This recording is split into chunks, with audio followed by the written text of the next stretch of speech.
Physics class, System of Particles and Rotational Motion chapter. Now another topics, characteristics of center of mass. So previous class lo manam rigid body, axis of rotation, center of mass and center of gravity, coordinates of center of mass గురించి discuss చేసుకున్నాం. Now the characteristics of center of mass తీసుకున్నట్లయితే number 1 point, the total mass of the body seems to be concentrated at the center of mass. The total mass of the body seems to be concentrated at the center of mass.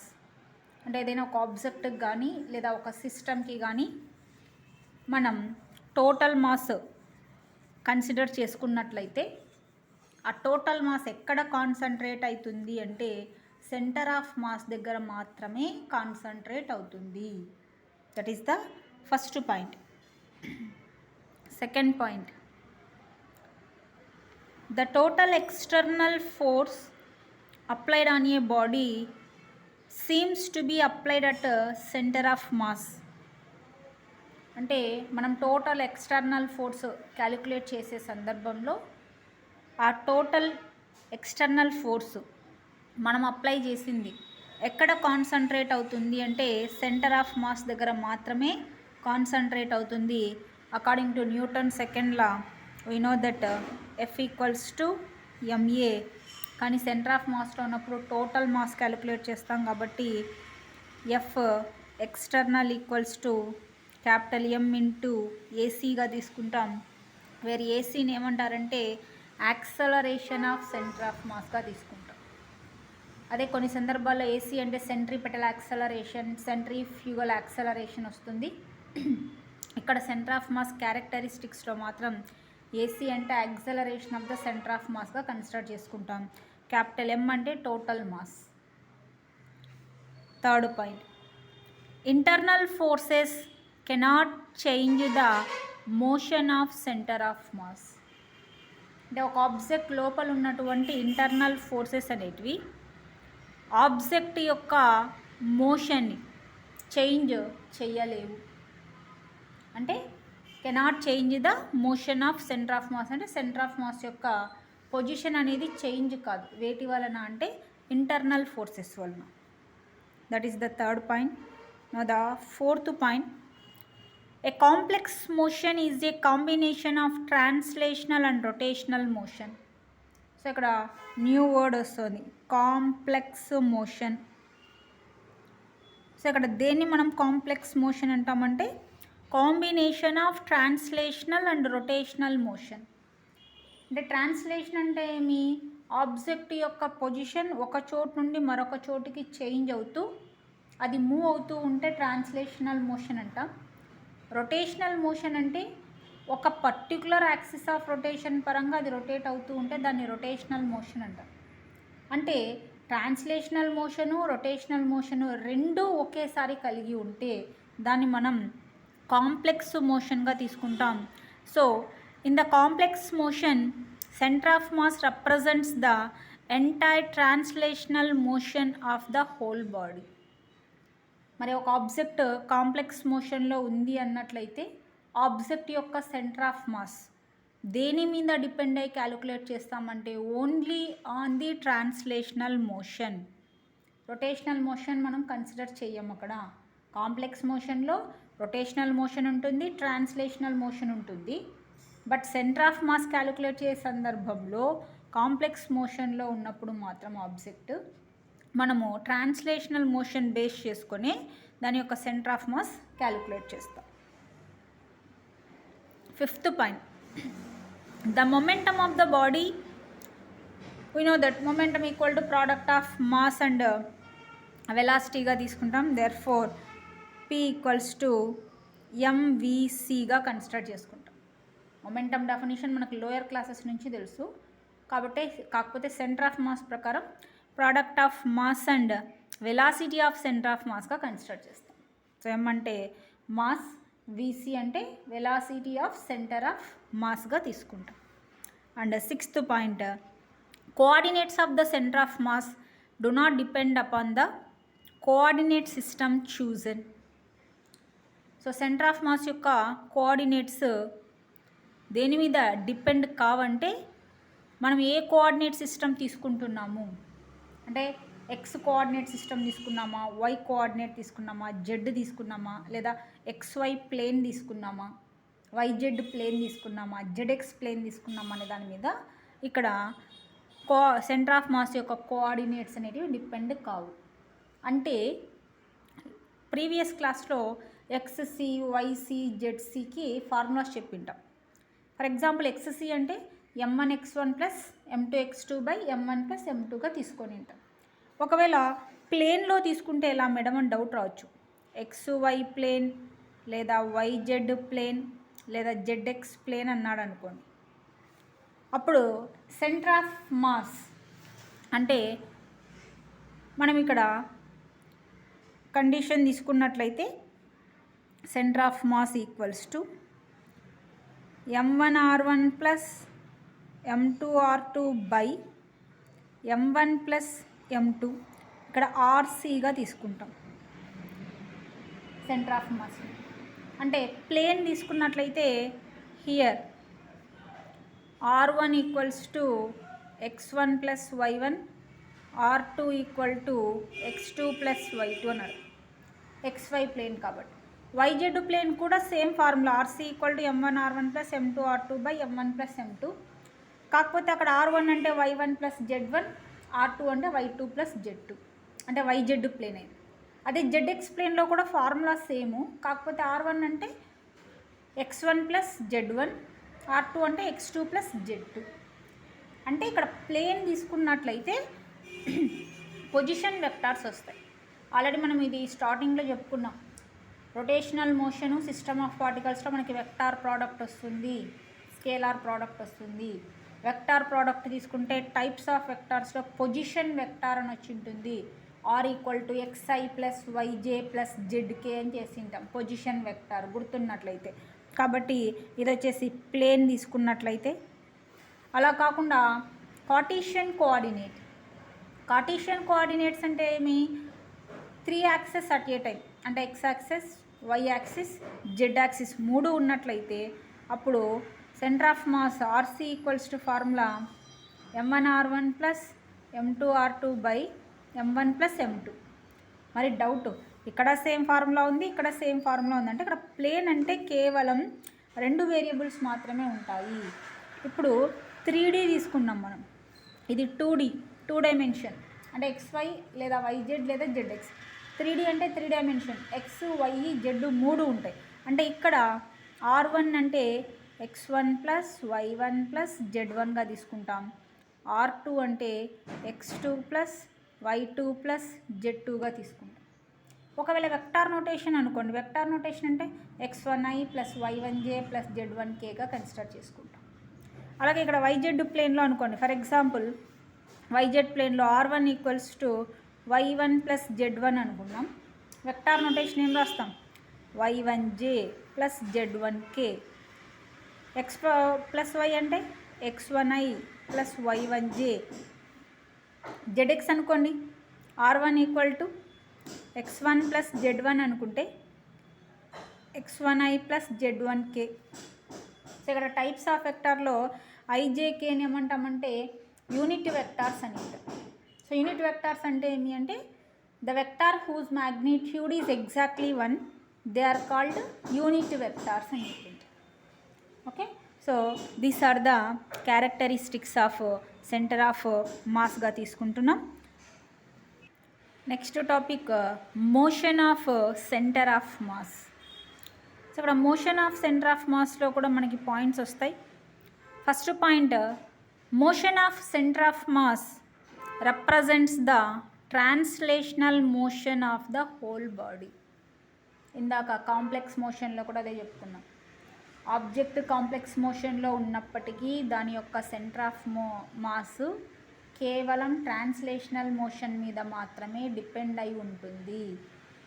So complex motion అంటే combination of translational and rotational మోషన్ని మనం complex motion అన్నాము. కాబట్టి ఇక్కడ centre of mass యొక్క moment అంటే అది కదులుతూ ఉంది అంటే అది దేని మీద డిపెండ్ అవుతుంది లేదా దేన్ని రిప్రజెంట్ చేస్తుంది అంటే ట్రాన్స్లేషనల్ మోషన్ని మాత్రమే రిప్రజెంట్ చేస్తుంది. Second point, velocity of centre of mass that is denoted by VC. For 2 bodies తీసుకున్నట్లయితే VC equal to m1v1 plus m2v2 by m1 plus m2. ఇంతకుముందు position of centre of mass XC, YC, ZC with respect to one dimensional అంటే only X axis or only Y axis or only Z axis ఉన్నట్లయితే formulas చెప్పింటాం. అలాగే 2Dలో చెప్పాం, 3Dలో చెప్పాం. ఇప్పుడు velocity of centre of mass VC equals to m1v1 plus m2v2 by m1 plus m2. For 3 bodies అనుకోండి, విసి ఈక్వల్ టు ఏమవుతుంది m1v1 plus m2v2 plus m3v3 by m1 plus m2 plus m3 అవుతుంది. For n bodies అనుకోండి, m1v1 plus m2v2 plus and so on plus mnvn by m1 plus m2 plus and so on plus mnగా తీసుకుంటాం. ఇక్కడ డినామినేటర్లో ఉన్నదాన్ని ఇక్కడ sigma mivi by sigma miగా కూడా కన్సిడర్ చేసుకుంటాం, where i value equal to 1 to n. డినామినేటర్లో కూడా i value equal to 1 to n. Sigma అంటే సమ్మేషన్ అంటే యాడ్ చేయడము, that is velocity of centre of మాస్గా తీసుకుంటాం. థర్డ్ పాయింట్ తీసుకుంటే momentum of centre of mass మనం ఆల్రెడీ క్యాలిక్యులేట్ చేసుకున్నాం, that is PC equals to MVC. ఇక్కడ వాల్యూ సబ్స్టిట్యూట్ చేసామనుకోండి, m ఇంటూ విసి ఇక్కడ వచ్చింది ఏదంటే m1v1 plus m2v2 plus and so on plus mnvn by sigma mi nothing but total mass capital M. So capital M will be cancel. Then PC equal to ఏమవుతుందంటే m1v1 plus m2v2 plus and so on plus mnvnగా తీసుకుంటాం. Next one, fourth point, external force కూడా calculate చేసాం. F equals to MAC తీసుకున్నట్లయితే M అంటే mass and AC అంటే acceleration of centre of మాస్గా consider చేసుకుంటున్నాం. Therefore this is equals to M into acceleration of centre of mass ఏమవుతుందంటే m1a1 plus m2a2 plus and so on plus mnan by total mass m1 plus m2 plus m అంటే capital M cancel, that equals to m1a1 plus m2a2 plus and so on plus mnan. So ఇక్కడ acceleration of centre of mass AC equals to formula m1a1 plus m2a2 by m1 plus m2 for 2 bodies. For n బాడీస్కి ఎలా రాయాలో మీకు idea ఉంటుంది. Next most important question, మనకి పబ్లిక్లో ఎక్కువగా అడుగుతున్నటువంటి క్వశ్చన్ ఇది, differences between the centre of mass and centre of gravity. Differences ఎప్పుడూ కూడా మీరు టేబులర్ ఫామ్లోనే డ్రా చేసుకోండి. సో ఒక టేబుల్ డ్రా చేసుకొని one side centre of mass, another side centre of gravity తీసుకొని పాయింట్స్ వైజ్గా తీసుకున్నట్లయితే ఫస్ట్ పాయింట్ ఏం చేస్తారు అంటే డెఫినిషన్ రాసేసేయండి. మీకు ఏది ఈజీగా ఉంటే ఆ డెఫినిషన్ రాసుకోవచ్చు. So centre of mass first point వచ్చేసి the total mass of the body is appear to be concentrated at one point is called center of mass. అదే సెంటర్ ఆఫ్ గ్రావిటీ అయితే the total weight of the body is concentrated at one point is called center of gravity. ఇది జనరల్గా easy definitions. మరి intermediate మనకి NCERT books ప్రకారం లేదా Telugu academy text books ప్రకారం కూడా డెఫినిషన్స్ ఉన్నాయి. మనకి ఏది రాసినా కూడా మార్క్స్ అయితే పడతాయి. కాకపోతే ఎందుకు ఒరిజినల్ డెఫినిషన్ తీసుకుంటున్నామంటే కాంపిటేటివ్ ఎగ్జామ్లో క్వశ్చన్స్ కొంచెం ట్విస్ట్ చేసి అడుగుతూ ఉంటాడు. కాబట్టి మనకి రెండు డెఫినిషన్స్ తెలియాలి, ఈజీ డెఫినిషన్ తెలియాలి, according to Telugu academy text book ప్రకారం కూడా తెలియాలి. సో తెలుగు అకాడమీ ప్రకారం డెఫినేషన్ ఏం చెప్తామంటే, a point inside a body at which the whole mass is supposed to be concentrated. Full stop. A force applied at this point produces translatory motion. So center of mass Telugu Academy prakaram. I repeat the sentence again. A point inside your body at which the whole mass is supposed to be concentrated. A force applied at this point produces translatory motion. అంటే దాని అర్థం ఏమంటే, ఏదైనా object యొక్క లోపలి వైపు ఒక point దగ్గర దాని యొక్క టోటల్ మాస్ కాన్సన్ట్రేట్ అయినట్టు అనిపిస్తుందంట. ఆ పాయింట్ దగ్గర మనం ఫోర్స్ అప్లై చేసినట్లయితే అది కదులుతుంది, ట్రాన్స్లేట్ అవుతుంది ఒక చోటు నుండి మరొక చోటుకి. అదే సెంటర్ ఆఫ్ గ్రావిటీ ప్రకారం a point inside your body through which the weight of the body acts. ఒక ఆబ్జెక్ట్ యొక్క లోపలి వైపు ఒక పాయింట్ దగ్గర వెయిట్ అనేది ఉంటుంది, దాన్ని మనం సెంటర్ ఆఫ్ గ్రావిటీ అంటాం. అంటే ఒరిజినల్ డెఫినేషన్ కాంపిటేటివ్ ఎగ్జామ్ ప్రకారం మాత్రమే గుర్తుపెట్టుకోండి. ఐపీఈ ప్రకారం ఈజీ డెఫినేషన్ రాసినా మనకి ఫుల్ మార్క్స్ వస్తాయి. Second point, center of mass contain to mass of the body. పేర్లోనే ఉంది, సెంటర్ ఆఫ్ మాస్లో ఏముంటుందంటే మాస్ ఆఫ్ ద బాడీ ఉంటుంది. Center of gravity refers to weight acting on all particles of the body. Center of gravity ఏం చెప్తుందంట, weight acting on all particles of the body. అంటే ఒక body లోపల number of particles ఉంటే అన్ని particles యొక్క వెయిట్ని represent చేసేది సెంటర్ ఆఫ్ గ్రావిటీ. అదే సెంటర్ ఆఫ్ మాస్ అయితే కేవలం మాస్ ఆఫ్ ద బాడీ మాత్రమే రిప్రజెంట్ చేస్తుంది. Third point, in case of small bodies centre of mass and centre of gravity coincide. చిన్న వస్తువులు, చిన్న పదార్థాలు తీసుకున్నట్లయితే centre of mass, center of gravity రెండు కూడా ఒకే చోట ఉంటాయి, కోయిన్సైడ్ అవుతాయి. దానికి ఎగ్జాంపుల్ తీసుకున్నట్లయితే యూనిఫామ్ గ్రావిటేషనల్ ఫీల్డ్.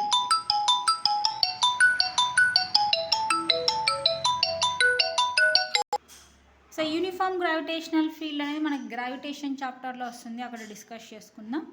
ఇక్కడ వచ్చేసి స్మాల్ బాడీస్లో center of mass, center of gravity రెండు ఒకే చోట ఉంటాయి.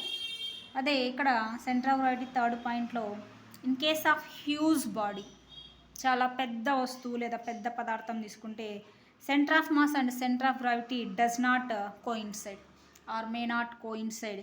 దానికి ఎగ్జాంపుల్ వచ్చేసి నాన్ యూనిఫామ్ గ్రావిటేషనల్ ఫీల్డ్. నేను షార్ట్ ఫామ్లో రాశాను, మీరు ఫుల్ సెంటెన్స్ రాసుకోండి. So non uniform gravitational field అనేది తీసుకున్నట్లయితే అక్కడ centre of mass, center of gravity coincide కావు.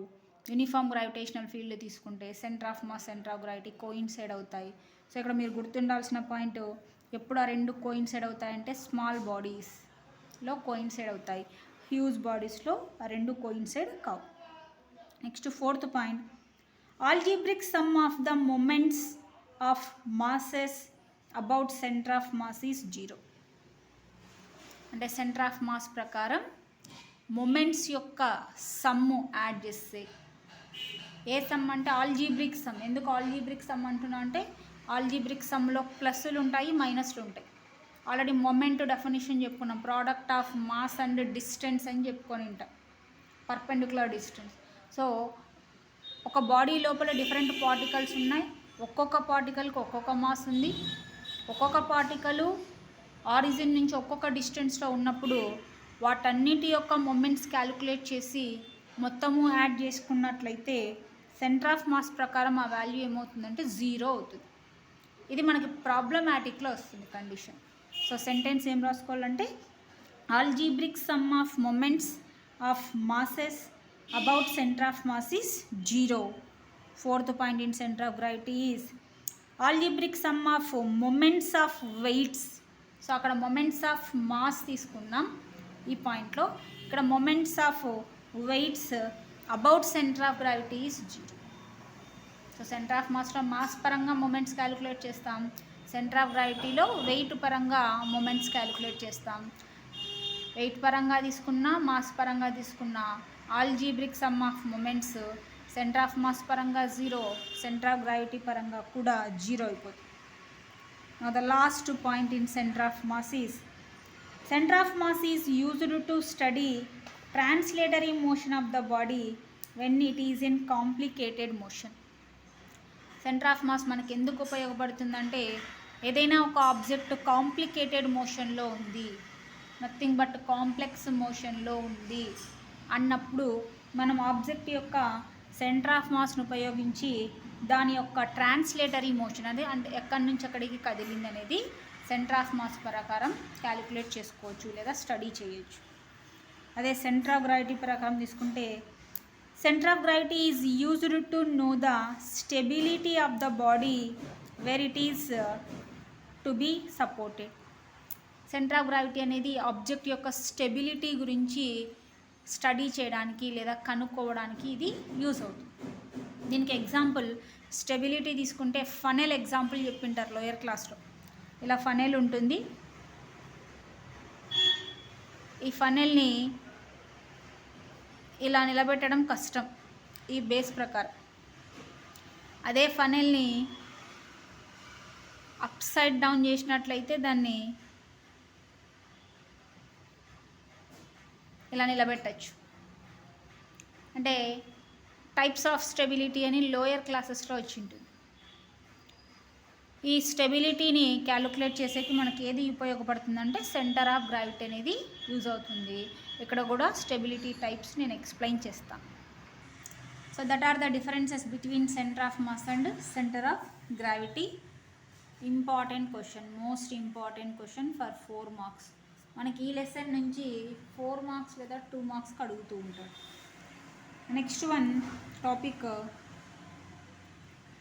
Explosion of a shell in mid air. అంటే ఏదైనా ఒక ఎక్స్ప్లోజివ్ పదార్థం తీసుకుంటున్నాం, అది పైకి విసిరిన తర్వాత త్రో చేసిన తర్వాత గాలిలో మధ్యలో పేలిపోయినట్లయితే దాని యొక్క పాత్ ఎలా ఉంటుంది. ఓకే, సో ఫర్ ఎగ్జాంపుల్ ఒక షెల్ తీసుకుంటున్నాం, it can be throw in to the air. గాలిలోకి త్రో చేస్తున్నారు. మిడ్ ఎయిర్ మధ్యలోకి వచ్చిన తర్వాత ఈ షెల్ అనేది డిఫరెంట్ ఫ్రాగ్మెంట్స్గా స్ప్లిట్ అయిపోయింది అనుకోండి, అనేక పీసెస్గా విడిపోయింది. కానీ దాని యొక్క సెంటర్ ఆఫ్ మాస్ యొక్క పొజిషన్ మాత్రము మనకి పారాబోలిక్ పాత్లో రీచ్ అవుతుంది అర్థం. సో ఈ పాత్ని ఇలా ఉన్నట్లయితే పారాబోలిక్ పాత్ అంటారు. పారాబోలిక్ పాత్ అంటే ఇక్కడ ఏం చేస్తున్నాం, let a shell moves along a parabolic trajectory. Parabolic path అన్నా పారాబోలిక్ ట్రాజెక్టరీ అన్నా ఒకటే ఎలా తీసుకుంటాం. ఎక్స్ప్లోడ్స్ ఇన్ మిడ్ ఎయిర్, మధ్యలోకి వచ్చిన తర్వాత అది పేలిపోయింది. And divided into number of fragments, చాలా చిన్న చిన్న పీసెస్గా అది విడిపోయినప్పటికీ still the centre of mass of that system of fragments will follow the parabolic path. ఇది మధ్యలో పేలిపోయినప్పుడు డిఫరెంట్ ఫ్రాగ్మెంట్స్ డిఫరెంట్ డైరెక్షన్స్లో అర్థం రీచ్ అవుతాయి. కానీ ఈ ఆబ్జెక్ట్ యొక్క సెంటర్ ఆఫ్ మాస్ పొజిషన్ మాత్రము పారాబోలిక్ పాత్లోనే అర్థునని రీచ్ అవుతుంది. ఎందుకు అంటే దీని యొక్క ఎక్స్ప్లెనేషన్ తీసుకుందాం. Explosion is due to internal forces. అక్కడ ఆ షెల్ అనేది ఎందుకు పేలిపోయింది అంటే ఇంటర్నల్ ఫోర్సెస్, అంటే ఆబ్జెక్ట్ లోపల ఉన్నటువంటి ఇంటర్నల్ ఫోర్సెస్ వలన ఆ షెల్ అనేది పేలిపోయింది. Internal forces cannot change the momentum of the body. ఇక్కడ పాయింట్ వైజ్గా నోట్ చేసుకోవాలి. ఎక్స్ప్లోషన్ అనేది ఇంటర్నల్ ఫోర్సెస్ వల్ల జరిగింది, first point. Second point, internal forces cannot change the momentum of the body. Momentum ఇక్కడ మొమెంట్ కాదు. ఇంటర్నల్ ఫోర్సెస్ వచ్చేసి object యొక్క మొమెంటమ్ని మార్చవు, చేంజ్ చెయ్యవు. కాబట్టి algebraic sum of the momentum of all fragments is constant. అంటే P1 plus P2 plus and so on plus Pn equal to constant. దీన్నే సిగ్మా P ఈక్వల్ టు కాన్స్టెంట్గా తీసుకుంటాం. Algebraic sum of the moments must be constant. So the velocity of center of mass is constant. Vc is constant. The momentum constant గా ఉంది అంటే velocity of center of mass constant గా ఉంది. Hence center of mass will follow the same parabolic path. So ఎందుకు పేలిపోయిన తర్వాత కూడా center of mass parabolic పాత్లోనే ఎందుకు వెళ్తుంది అంటే నెంబర్ 1 వచ్చేసి ఫస్ట్ పాయింట్, ఎక్స్ప్లోషన్ అనేది ఇంటర్నల్ ఫోర్సెస్ వల్ల జరిగింది. ఇంటర్నల్ ఫోర్సెస్ వచ్చేసి మొమెంటమ్ని చేంజ్ చేయవు. Sigma P value constant, algebraic sum of momentums value constant, కాబట్టి velocity of centre of mass constant అయింది. అందువలన సెంటర్ ఆఫ్ మాస్ అనేది పారాబోలిక్ పాత్ని ఫాలో అవుతుంది. మిగిలిన ఫ్రాగ్మెంట్స్ అన్నీ కూడా డిఫరెంట్ డైరెక్షన్లో అర్థం రీచ్ అయినప్పటికీ ఈ షెల్ యొక్క సెంటర్ ఆఫ్ మాస్ మాత్రము ఇక్కడ పారాబోలిక్ పాత్లోనే అర్థం రీచ్ అవుతుంది. దీని గురించి ఎక్స్ప్లెయిన్ చేసిన సైంటిస్ట్ వచ్చేసి పాపస్ అనే సైంటిస్ట్ ఎక్స్ప్లెయిన్ చేశాడు. దాన్ని పాపస్ థీరమ్స్ అంటాడు. ఓల్డ్ సిలబస్లో 2 పాపస్ థీరమ్స్ ఎక్స్ప్లెయిన్ చేశారు, కానీ న్యూ సిలబస్లో తీసేశాడు. సో ఎక్స్ప్లోషన్ గురించి ఎక్స్ప్లెయిన్ చేసిన సైంటిస్ట్ ఎవరు, ఈ కాన్సెప్ట్ని చెప్పిన సైంటిస్ట్ ఎవరు అంటే పాపస్. పప్పూస్ కాదు, మళ్ళా పాపస్ థీరమ్స్ అంటారు. 2 మార్క్స్ ఇంపార్టెంట్ క్వశ్చన్స్ ఐపీఈలో అడిగిండేవి. అంటే మనకి 2 మార్క్స్లో స్కోర్ చేసుకున్నట్లయితే 60 out of 60 ఈజీగా స్కోర్ చేయొచ్చు. సో నెంబర్ 1 క్వశ్చన్ అంటే ఇంపార్టెంట్ క్వశ్చన్స్లో, is it necessary that mass should be present at the centre of mass of any system? అంటే సెంటర్ ఆఫ్ మాస్ దగ్గర మాస్ ఉండాలి అనే రూల్ అయితే ఉందా? దానికి ఎగ్జాంపుల్ మీకు ఈ లోయర్ క్లాసెస్లో బ్యాంగిలార్ రింగ్ తీసుకున్నట్లయితే మీకు 9th క్లాస్ స్టేట్ సిలబస్లో ఆబ్జెక్ట్ యొక్క సెంటర్ ఆఫ్ మాస్ కనుక్కోవాలంటే ఒక పేపర్ తీసుకొని ఫోల్డింగ్ చేసింటారు, ట్రయాంగిల్ షేప్లో ఫోల్డ్ చేసుకొని 3 వర్టిసెస్ ఉన్నాయి ఏబిసి, ఒక థ్రెడ్ నీడిల్ తీసుకొని ఈ వర్టిక్స్ దగ్గర హ్యాంగ్ చేసినట్లయితే ఆబ్జెక్ట్ అనేది అర్త్కి వర్టికల్గా వస్తుంది. వర్టికల్ పొజిషన్లో ఆబ్జెక్ట్ హ్యాంగ్ అయిందంటే అక్కడ సెంటర్ ఆఫ్ మాస్ ఉందని చెప్పింటాం. అలాగే బి పాయింట్ దగ్గర సి పాయింట్ దగ్గర ఎక్కడ హ్యాంగ్ చేసినా అక్కడ సెంటర్ ఆఫ్ మాస్ ఉందని చెప్పింటారు. ఓల్డ్ టెక్స్ట్ బుక్స్ ఉంటే ఒకసారి చూడండి, ఆల్రెడీ మీ స్కూల్ టీచర్స్ ఎక్స్ప్లెయిన్ చేసింటారు అది. ఓకే, మరి సెంటర్ ఆఫ్ గ్రావిటీ అంటే దీన్ని థ్రెడ్ నీడిల్ యూజ్ చేసి హ్యాంగ్ చేస్తే హారిజాంటల్గా రావాలి సెంటర్ ఆఫ్ గ్రావిటీ, అది ఒకే పాయింట్ దగ్గర ఉంటుంది.